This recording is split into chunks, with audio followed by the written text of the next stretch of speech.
இப்ராஹிம் அவர்கள் வந்து வீட்டு சிறையில் எடுத்திருக்காங்க. தொடர்ந்து வந்து இந்த அமைச்சர் பொன்முடி தொடர்பாக வந்து எங்கெல்லாம் போராட்டம் நடக்குதோ அங்கெல்லாம் வந்து போராட்டங்கள் வந்து கொஞ்சம் கட்டுப்படுத்தப்பட்டு, அதாவது ஜனநாயக நாட்டில் போராட்டம் நடத்துறது வந்து யாரும் தடுக்க முடியாது. நம்ம இந்தியாவிலேயே அதிக சுதந்திரம், பேச்சு சுதந்திரம், எழுத்து சுதந்திரம், அப்புறம் பத்திரிகை சுதந்திரம், அதோட மிகப்பெரிய சுதந்திரம். இதில் வந்து அடக்குமுறை செய்வது என்பது அது கண்டிக்கத்தக்கது. சார், நீங்க இன்னைக்கு வந்து ஆளுநரை சந்திச்சு பேசுறதா, பொன்முடி விவகாரம் தொடர்பாக ஆளுநரை சந்திச்சு பேசுற தகவல் வெளியாயிருச்சு. அது சம்பந்தமா எதுவும் சந்திப்பு? இல்ல அது வந்து ரூமர் தான். யாருமே இது இல்லாம சும்மா யாரோ ஒரு கிளப்பி விட்டுருக்காங்க. வேற குறிப்பா மாநில சுயாட்சி தொடர்பாக ஏற்கனவே கலைஞர் வந்து 1974 ஒரு குழு போட்டு அதான அறிக்கையெல்லாம் இருக்குது. நிறைய முன்மாதிரிகள்லாம் கொடுத்துருக்குறாங்க. இந்த நிலைமையில முதலமைச்சரும் இப்போ ஒரு குழு வந்து உயர்நிலை குழுவை போட்டிருக்காங்க. இந்த குழு எந்த வகையில இதா இருக்கும், நீங்க என்ன? அது கலைஞர் வந்து 1974 இல்ல 1969 ஒரு ராஜமன்னார் குழு அறிக்கை போட்டு 71 அந்த ஒரு அறிக்கை கொடுத்தாங்க. அதனுடைய அடிப்படையில் பாரத பிரதமர், அன்றைக்கு பாரத பிரதமராக இருந்த இந்திரா காந்தி அம்மையாருக்கு ஒரு கடிதம் எழுதினாங்க. அதுலேயும் அவங்க வந்து எதுவுமே பதில் சொல்லலை. இருந்தா கூட இன்னைக்கு அதெல்லாம் சுட்டிக்காட்டி இன்னைக்கு வந்து இவ்வளவு பெரிய அவசியங்கிறது எதுவும் தேவையில்லை. நீட் தேர்வுங்கிறது முடிஞ்சு போச்சு. அதுவும் காங்கிரஸ் ஆட்சி காலத்தில் கொண்டு வரப்பட்டது.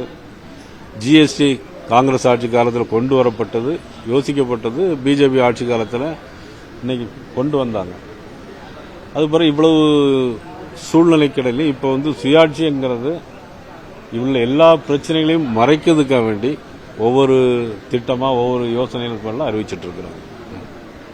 இந்த அரசு பேருந்து பார்த்தீங்கன்னா தமிழ்நாடு போது அங்கங்கே பழுதாயிட்டு நிற்கிது. அது பொதுமக்களும் நிறைய சிரமப்படுறாங்க.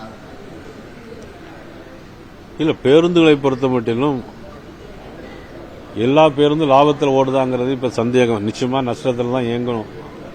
ஆனா அதற்கு மாநில அரசு என்னன்னா அதுக்கு தகுந்தாப்புல மானியங்களை கொடுத்து போக்குவரத்தை மேம்படுத்தணும்.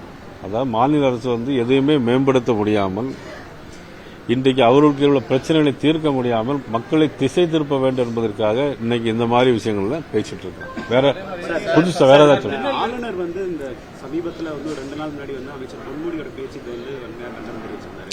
ஒரு கல்லூரியில பேசியிருந்தாரு. ஆனா பேச்சின் இறுதியில பாத்தீங்கன்னா மாணவர்களுக்கே வந்து ஜெய் ஸ்ரீராம் சொல்லணும்னு சொல்லி அவங்களையும் பதில் சொல்லியிருந்தாரு பதிலுக்கு. அது வந்து அது வந்து ஒரு கல்லூரியில வந்து ஜெய் ஸ்ரீராம் சொல்லக்கூடிய ஒரு சம்பவம் வந்து சரியா இருக்கும். அதாவது வந்து ஆளுநர் என்ன பேசினார் எனக்கு தெரியாது. அதை போட்டு பார்த்துட்டு நான் உங்களுக்கு பதில் சொல்றேன். சார், தலித் அட்ராசிட்டிஸ் வந்து தமிழ்நாட்டில் வந்து முன்னாடி கடந்த ஆட்சியை விட அதிகரிச்சிருக்கு அப்படின்னு சொல்லி ரஞ்சித் பேசியிருக்காரு. அந்த மாதிரி தான் இருக்கா? திருநெல்வேலி மாவட்டத்தில் அதிக அளவில் தலித் அட்ராசிட்டிஸ் நடந்திருக்கு. ஆனால் தமிழ்நாடு அரசு வந்து முழுமையாக வந்து நடவடிக்கை எடுக்காம தள்ளி போட்டுக்கிட்டே இருக்காங்க. அதுக்கு எதிராக யாராவது பேசினாங்கனாலும் அவங்கள வந்து இது ஃப்ரேம் பண்ணிடுறாங்க. இவங்க வந்து சமூக நீதிக்கு எதிராக செயல்படுறாங்கன்னு ஃப்ரேம் பண்றாங்க அப்படின்ற மாதிரி பேசியிருக்காங்க. இப்ப தமிழ்நாட்டில் எது ஒழுங்கா நடக்குன்னு நினைக்கிறீங்க? நீங்க பாத்தீங்கன்னா எல்லாரும் கஞ்சா குடிக்கிறாங்க. எல்லாரும்னா நீ கிராமத்தில் இளைஞர்களுக்கு வந்து கஞ்சா குடிக்கிற அளவுக்கு பழக்கி விட்டுருக்கிறாங்க. ஆனால் கஞ்சா போதைப் பொருள் எங்கிருந்து வருது, அது ரூட் அவுட் பண்றோங்கிற நோக்கம் தமிழக அரசு இல்லை. பாலியல் கொடுமைகள் நடந்துகிட்டே இருக்கு. இதையெல்லாம் கட்டுப்படுத்த வேண்டும் என்பது மாநில அரசுடைய கடமை. அதை செய்ய தவறிட்டு இருக்காங்க. வேற ஏதாவது இருக்கா? சார், நீங்க வந்து பலம் வாய்ந்த கூட்டணியா அதிமுக பாஜக கூட்டணி அமைஞ்சிருக்கதா சொல்றீங்க. ஆனா முக்கிய அதிமுக தலைவர்கள் வந்து அதை குறித்து பேசுறதுக்கே ஒரு அச்சப்படுறாங்க. குறிப்பா 15 நாள் கழிச்சு பேசுறேன்னு சொல்றாங்க.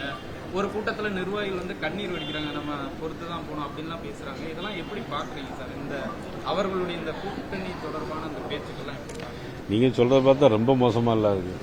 கண்ணீர் வடிக்க நீங்க பொள்ளாச்சி ஜெயராமன் முன்னிலையிலேயே அதிமுக நிர்வாகி வந்து கண்ணீர் வடிச்சுக்கிட்டே அந்த கூட்டணி சம்பந்தமா பேசியிருக்கா. நம்ம இது வந்து பெரிய வித்தியாசமா இருக்கு. நீங்க எந்த பத்திரிக்கை? நீங்க புதிய தலைமுறை. ஆனா இந்த மாதிரி நான் இன்னைக்கு பொள்ளாச்சி ஜெயராமன்கிட்ட பேசிட்டு இருக்கிறோம். எனக்கெல்லாம் சீனியர் அவர். கூட இருக்க எல்லாரையும் எனக்கு தெரியும். அதிமுக கிளைக்கழக செயலாளர் முதற்கொண்டு எனக்கு தெரியும். அதனால இந்த மாதிரி கதை நீங்க சொல்றதை வந்து என்னால் நம்ப முடியல. ஏற்கனவே கூட்டணியில இருந்த டிடிவி தினகரன் மற்றும் இந்த பாமக அதெல்லாம் நான் இதுக்கெல்லாம் பதில் சொல்லிட்டே இருக்கிறேங்க. காலையில இருந்து இதுதான் சொல்லிட்டு இருக்கிறேன். வெட்டி இருக்காங்க. கண்டிக்கிறது வன்மையாக கண்டிக்கிறது நான் போட்டு விட்டுருக்கேன். நிச்சயமா கடுமையான நடவடிக்கை எடுக்கும். பள்ளிக்கூடங்கள்ல காவல்துறை பள்ளிக்கூடங்கள் மட்டும் இல்ல பொது இடங்கள்ல எங்கெங்க பிரச்சனை வரும்னு கண்டறிந்து அதுக்கான நடவடிக்கை எடுக்கணும்.